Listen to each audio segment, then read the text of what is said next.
Meus irmãos, a paz do Senhor Jesus. Efésios, capítulo de número 2, primeiro versículo.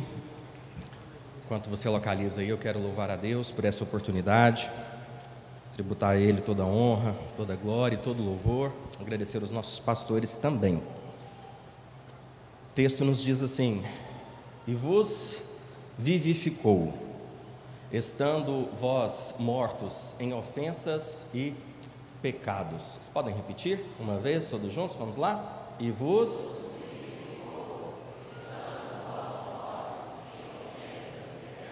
Muito obrigado, pode se sentar. Eu quero louvar a Deus pela vida de todos também que estão aqui presentes nessa noite. Meus irmãos, é bem verdade que nós temos rogado, pedido ao nosso Deus, e Deus tem falado conosco. Você concorda que Deus tem falado com a nossa igreja? Você pode dar um glória a Deus por isso? Grandes coisas tem feito o Senhor por nós, e por isso nós estamos alegres. E eu só quero ressaltar, antes de iniciar a palavra, que nós precisamos estar atentos ao que Deus está fazendo por nós.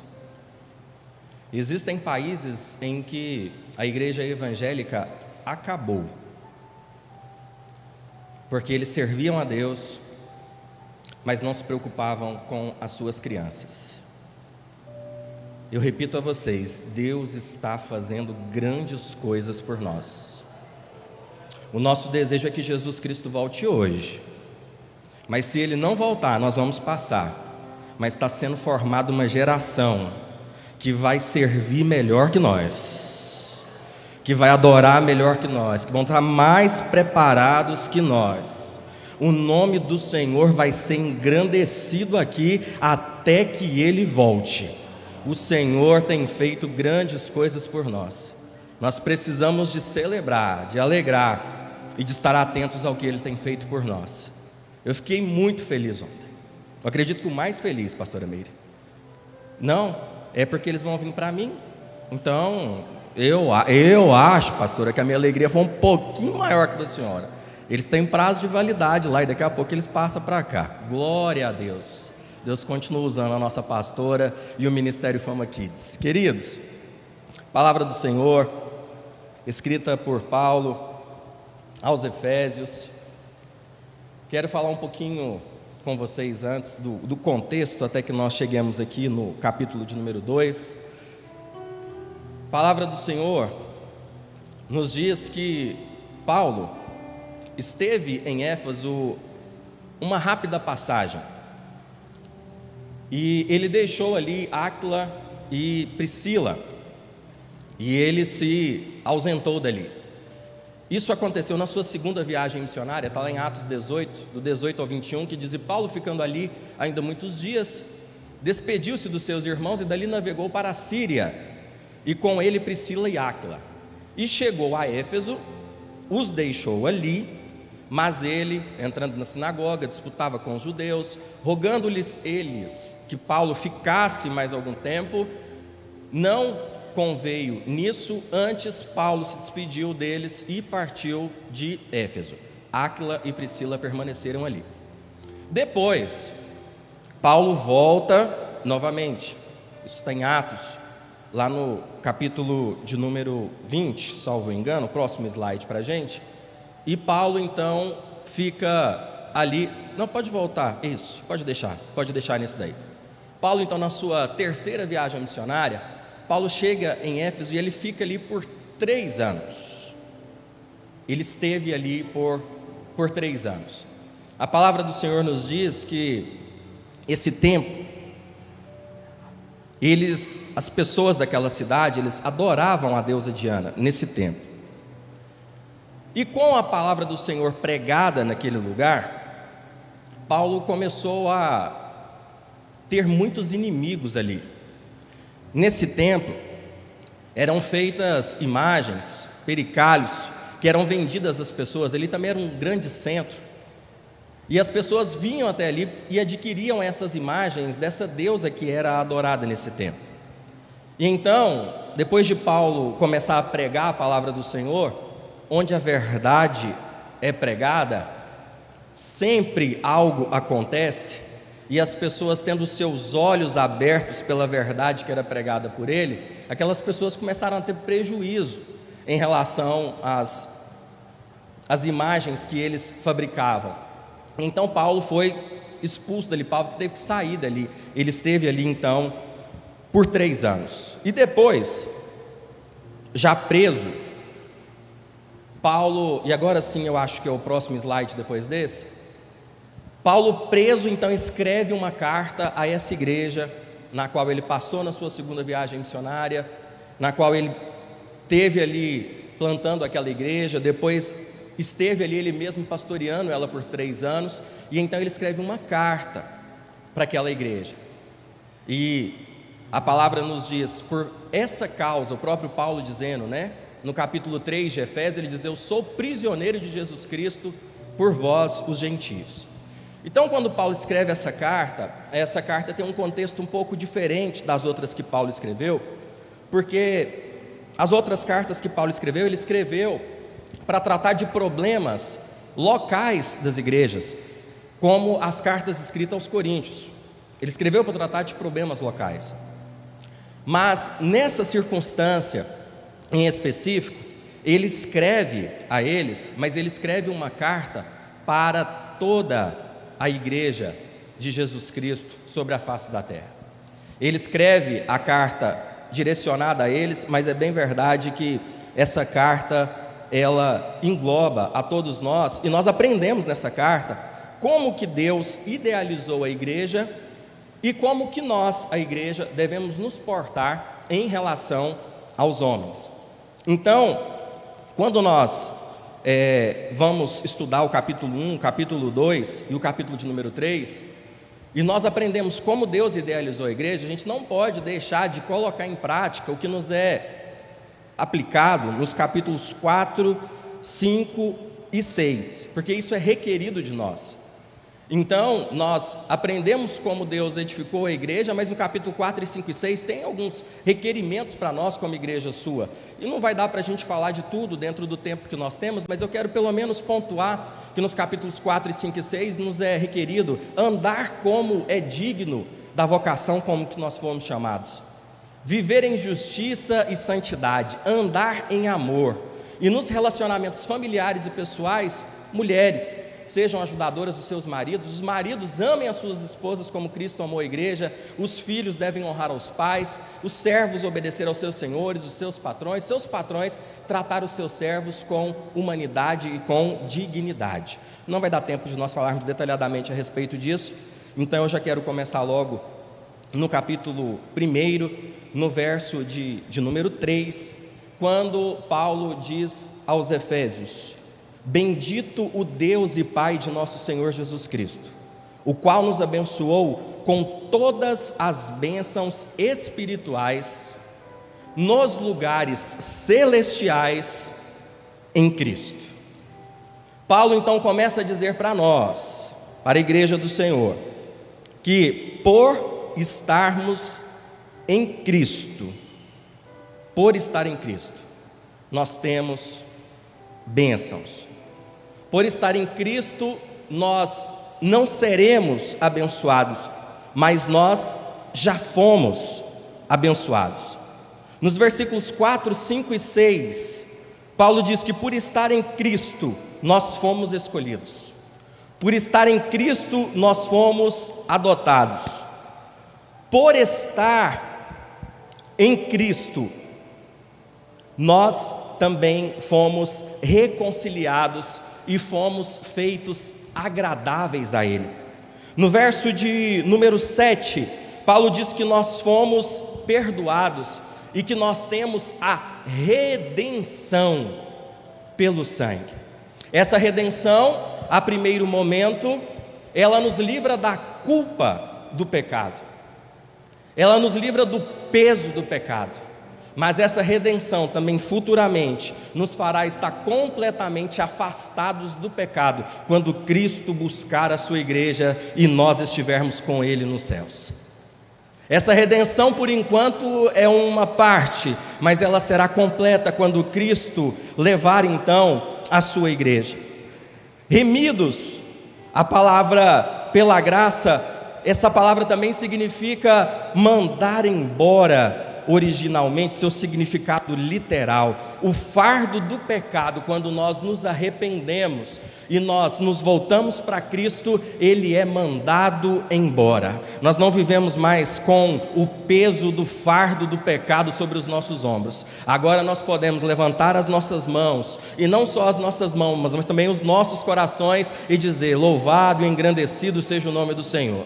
Eu te louvo, Senhor, eu te adoro, porque o Senhor me salvou, o Senhor me reconciliou, o Senhor me adotou, o Senhor me salvou. O peso do pecado agora não consegue mais nos prender, porque esse peso ele é mandado embora. A palavra do Senhor em 1 Pedro, no capítulo 2, e no verso de número 24, nos diz que ele levou os nossos pecados no seu corpo.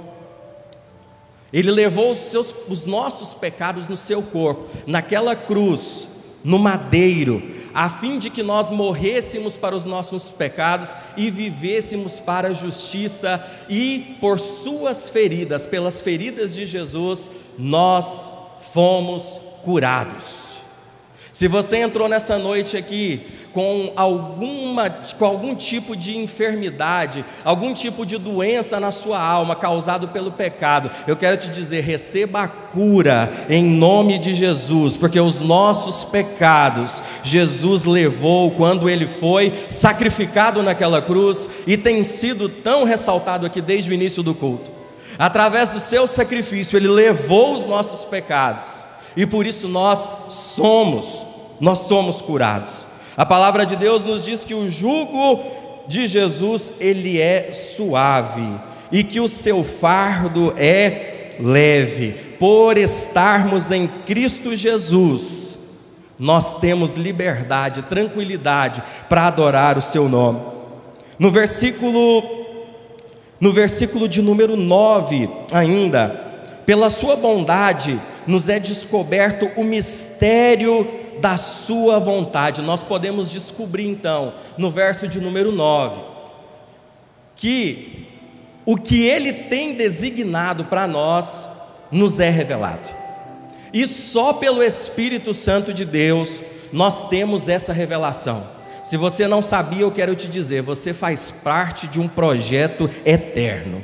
Deus te fez para um projeto eterno. Às vezes você está preocupado com o amanhã, com a semana que vem, com o ano que vem, com o que não aconteceu esse ano. Eu quero te dizer: Deus te fez, e você faz parte de um projeto eterno, e esse mistério nos foi revelado através da pessoa do Espírito Santo de Deus, porque nós estamos em Cristo. No verso de número 11, ele nos diz que nós fomos feitos herança, porque nós estamos em Cristo. Nós não simplesmente temos herança, mas por estar em Cristo nós também fomos feitos herança. No verso de número 13, nós ouvimos a palavra da verdade, nós cremos, nós recebemos o Espírito Santo, e por esse mesmo Espírito nós somos selados. Por estar em Cristo, por ouvir a palavra da verdade, por aceitá-la, por nos arrependermos, nós recebemos o Espírito Santo, e por ele nós somos selados. No verso de número 14, a palavra de Deus nos diz que o Espírito Santo, ele é o nosso penhor, ele é a garantia da redenção total, como eu já disse a vocês. Por enquanto nós estamos essa redenção está nos alcançando de uma forma parcial, mas quando Cristo buscar a sua igreja, ela será de forma total. Deus não precisava de salvar ninguém, mas todas as vezes que cada um de nós aqui fomos salvos, o nome dele é glorificado. Ele não precisava de nos salvar, mas todas as vezes que cada um de nós aqui fomos salvos, de todas as pessoas que serão salvas hoje, de todas as pessoas que serão salvas amanhã, todas as vezes que um pecador é salvo, o nome dele é glorificado, e pura e simplesmente nós somos alcançados pela graça, é pela glória, para a glória do nome do nosso Deus. A partir do versículo de número 16, Paulo diz que ele ora para os que estão em Cristo, para que Deus nos dê sabedoria, para que Deus nos dê revelação e para que nós entendamos o que Cristo fez por nós. Muitas pessoas passam dias, anos na igreja, mas nunca têm uma vida espiritual plena, porque elas não entendem, elas não compreendem o que Jesus Cristo fez por elas. E é necessário que nós entendamos o que Jesus Cristo fez por nós. Paulo também ora para sabedoria espiritual, e só o Espírito Santo, ele pode nos dar entendimento do que a palavra de Deus nos diz. É só pelo Espírito Santo que nós temos a convicção que a palavra de Deus ela é viva e ela é eficaz de verdade. E se eu perguntar para todos vocês, todo mundo aqui em algum momento já se deparou chorando com a palavra de Deus em suas mãos, lendo, quem sabe no seu quarto, no seu trabalho, dentro do seu veículo, na sua escola, porque o Espírito Santo de Deus, através dessa leitura, começou a ministrar ao seu coração, começou a falar, começou a te exortar, começou a te confortar, e você pôde entender que de fato e de verdade a palavra de Deus é viva e é eficaz, porque o Espírito de Deus ele fala conosco todas as vezes que nós nos propomos a ler essa palavra. Do verso 19 ao verso 23 é fantástico. Esse verso 19 ao 23, Paulo vai nos falar do poder de Deus que em nós opera. Projeta, por favor, verso 19. E qual a sobre-excelente grandeza do seu poder sobre nós, os que cremos. Todo mundo que está aqui crê, pode dar um glória a Deus. É sobre nós, a grandeza do poder sobre nós, os que cremos, segundo a operação da força do seu poder. Verso 20, que manifestou em Cristo, quando o poder de Deus que opera em nós foi manifesto, quando Ele ressuscitou a Cristo dos mortos e o colocou à direita do seu trono. Aí o seu poder, Ele foi manifesto em cada um de nós. Daqui a pouco nós continuamos com o verso de número 21, porque é algo que também já foi falado aqui nessa noite. Que poder é esse? Que poder é esse? É o poder que atrai. É o poder que atrai as pessoas até nós, mas também é o poder que nos atrai as pessoas que estão afastadas de Jesus. Esse é o poder de Deus, manifesto através da morte e ressurreição de Jesus em cada um de nós. Esse é o poder que está em nós. Eu estava em Caldas Novas acompanhando o nosso pastor em um simpósio, e por volta de 10 horas da noite, depois de acabar um daqueles cultos, eu fui com um amigo, que eu não posso dizer quem é, mais ou menos no mesmo porte físico que eu, mas eu não vou dizer quem é. Nós saímos desesperados em Caldas, procurando por churros, de chocolate, de doce de leite. E eu já comecei a me preocupar hoje de manhã, porque o pastor Abinair disse que a gente tem que tomar cuidado no mês de dezembro, porque tem a ceia, mas até lá a gente tem que tomar cuidado. E quando ele dizia isso, ele olhou para mim.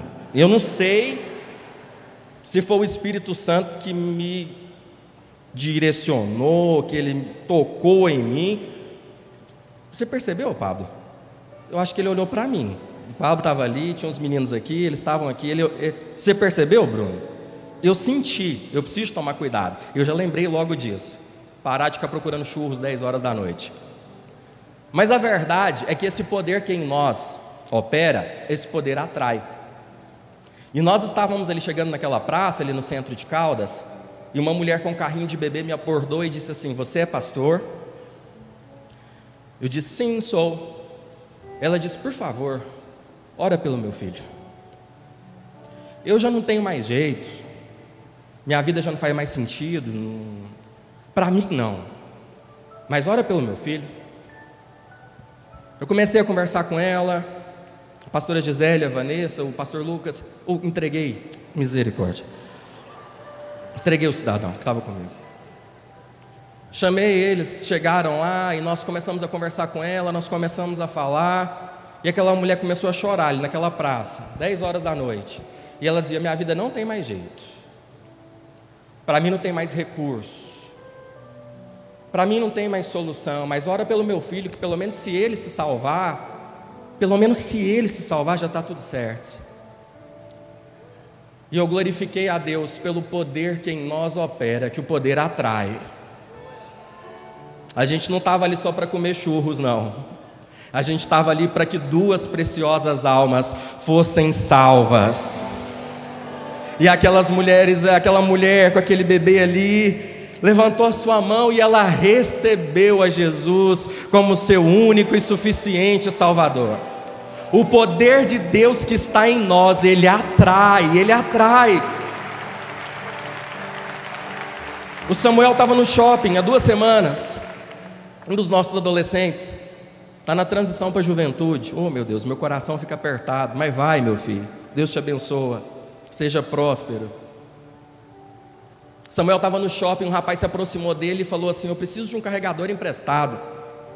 Samuel disse que estava com o celular dele descarregado, mas falou assim: pois eu carrego esse trem, toma esse carregador aqui. E conversa vai, conversa vem, o rapaz disse para o Samuel: eu preciso de Deus. Eu preciso de Deus. O poder de Deus, manifesto na morte e na ressurreição de Jesus, que em nós opera, ele atrai.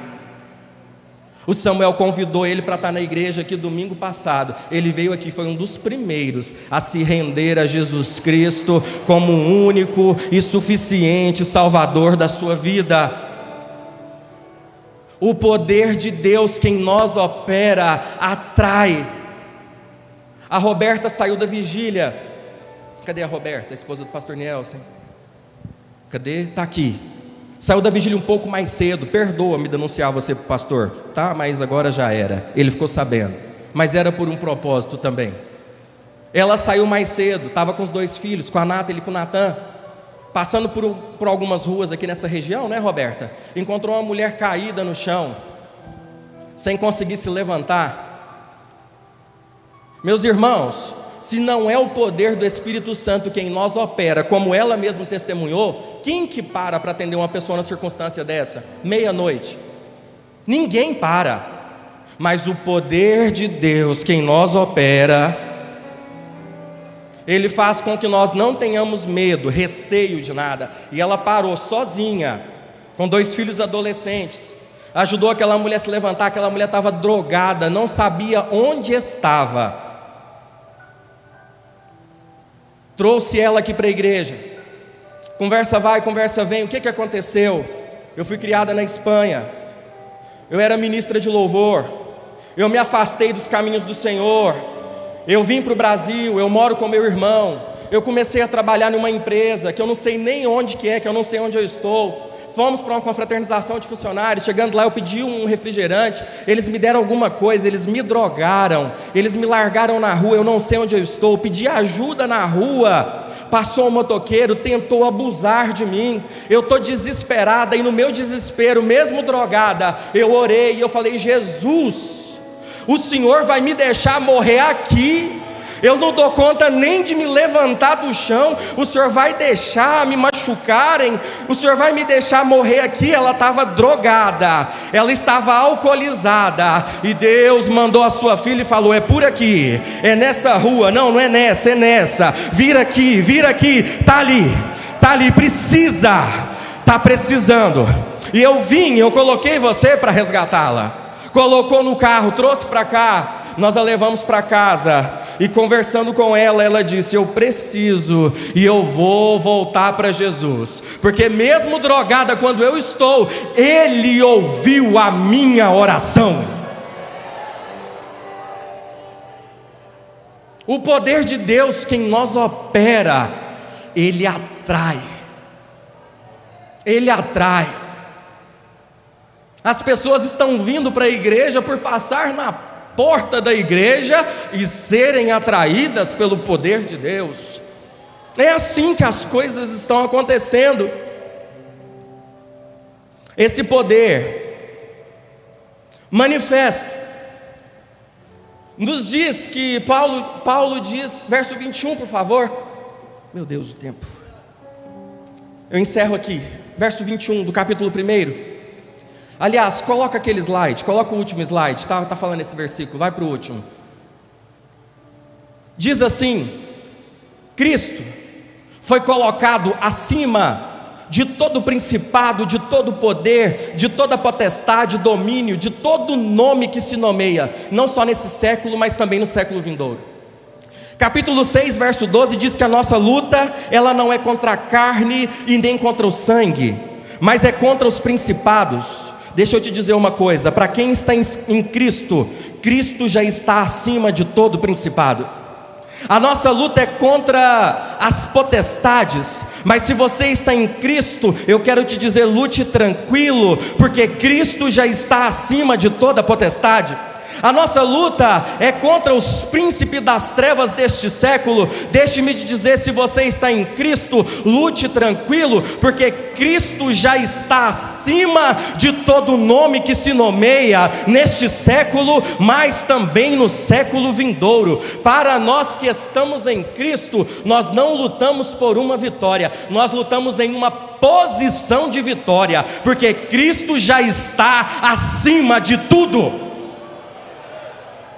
Ah, mas eu tenho dificuldade, eu tenho problema de saúde, eu enfrento alguns problemas na minha família. Meu irmão, lute tranquilo, a nossa posição já é de vitória. Nós estamos em Cristo e Ele está acima de tudo. Portanto, quem nos separará do amor de Deus? A tribulação, a angústia? Não. Nada disso poderá nos separar do amor de Deus. Nós somos perseguidos, nós somos entregados como ovelhas mudas para o matadouro, mas em todas essas coisas nós somos mais do que vencedores, porque nós estamos em Cristo e Ele já está acima de tudo. Ele já foi colocado acima de tudo. E enquanto eu li esse verso, que eu compartilhei com vocês, verso 1 do capítulo 2, o Espírito Santo me confrontou de uma maneira que nunca havia acontecido comigo antes. Deus me trouxe à memória detalhes da minha infância, quando eu estava morto e perdido nos meus delitos e nos meus pecados. A minha mãe voltou para Cristo e nós éramos crianças. E então nós víamos a igreja, e todas as vezes que nós ouvimos a palavra do Senhor, e ela dizia: Jesus está voltando, eu não resistia, e eu via até a frente para aceitar a Jesus. E eu aceitava Jesus todos os cultos. Todos os cultos, na hora de fazer apelo, eu ia até a frente e eu aceitava Jesus, porque aquela palavra, ela entrou no meu coração de uma maneira, e eu nunca tinha ouvido aquilo. A minha mãe voltou para Jesus, eu tinha 6 ou 7 anos, e eu chegava em casa, e eu já testemunhei isso para vocês, eu deitava para dormir, eu cobria a minha cabeça para que meus irmãos não ouvissem eu chorando, mas eu chorava à noite com a cabeça coberta pela minha coberta, com o meu travesseiro também assim para afagar, e eu dizia: Jesus, se o Senhor voltar essa noite, não me deixa aqui, não me deixa. Eu chorava, e eu ansiava, e eu orava, e eu pedia a misericórdia de Deus. Nessa época, Televisão não tinha classificação de faixa etária, indicação, eu não sei como é que fala isso, mas tem algumas coisas que são permitidas passar determinados horários, outras não. Uma censura, né, que tem. E a verdade é que à tarde, isso há 30 anos atrás, começaram a passar na TV, em canal aberto, filmes eróticos. Mostrava mulheres completamente nuas, 3 horas da tarde. E eu comecei a consumir aquilo. Todos os dias eu assistia, canal aberto, estava lá. E a verdade é que, sabe aquele sentimento de morar no céu? Ele acabou. Sabe aquele desejo de aceitar Jesus todos os cultos? Ele acabou. A minha mãe continuou indo para a igreja, o meu pai aceitou Jesus. Eu estava na igreja, mas eu estava morto nos meus pecados e nos meus delitos. Com 8 anos de idade. Aquele amor pelo Senhor e aquele desejo de morar no céu, ele acabou. E eu continuei indo para a igreja, mas ia por ir. Estava na igreja por estar. Lá na nossa congregação, lá no Ministério Fama, lá no Fim Social. Até que o tempo foi passando e em março de 1999, eu desci as águas do batismo. E Deus começou a fazer uma obra na minha vida. Em junho de 1999, o meu pai me deu essa Bíblia. Eu esqueci ela na igreja e ela ficou aqui por alguns dias. O Judeone achou ela para mim. E eu fiquei muito feliz porque essa Bíblia ela tem um marco muito importante na minha vida. Porque foi ali, depois de descer as águas do batismo, depois de começar a ler essa Bíblia, de estudá-la, ela é uma Bíblia que tem alguns estudos, ela tem algumas notas de rodapé, e tinha coisas que eu não entendia, e eu ia procurar o estudo, procurava essas notas de rodapé, e eu comecei a ouvir Deus falar comigo. E eu estava no começo da minha adolescência, eu estava morto nos meus delitos e pecados, estava dentro da igreja, mas estava morto. Mas mesmo sendo um adolescente, através da leitura da palavra do Senhor, Ele me deu vida de novo. Ninguém sabia, meu pai não sabia, minha mãe não sabia, ninguém sabia, e nem eu me lembrava disso. Mas ao ler esse texto, o Espírito Santo comunicou no meu coração: você lembra? Você lembra quando você estava morto nos seus pecados e nos seus delitos? Você lembra quando eu comecei a falar com você, através da leitura da minha palavra? Você lembra? E eu comecei a me constranger naquela leitura, porque eu não sou digno de estar aqui. Eu não sou digno da esposa que eu tenho, do filho que eu tenho, não sou digno de ser chamado de pastor, não sou digno de congregar nessa igreja, mas um dia Deus me deu vida de novo. Um dia Deus me deu vida, mesmo em meio aos meus pecados e aos meus delitos, quando eu era apenas uma criança. Na palavra do Senhor nada é por acaso. Deus ressuscitou crianças, criança de 12 anos. Deus ressuscitou um jovem. Deus ressuscitou um homem na idade adulta que há 4 dias já estava cheirando mal. E isso quer dizer para nós que não importa em que estágio você esteja, não importa qual a sua faixa etária, Ele é poderoso para te dar vida. Ele é poderoso para te dar vida. Ainda que vocês que nós tenhamos por algum momento vivido e tenhamos morrido de novo em nossos pecados, Ele é poderoso para nos dar vida. Pode estar cheirando mal, Ele é poderoso para te dar vida.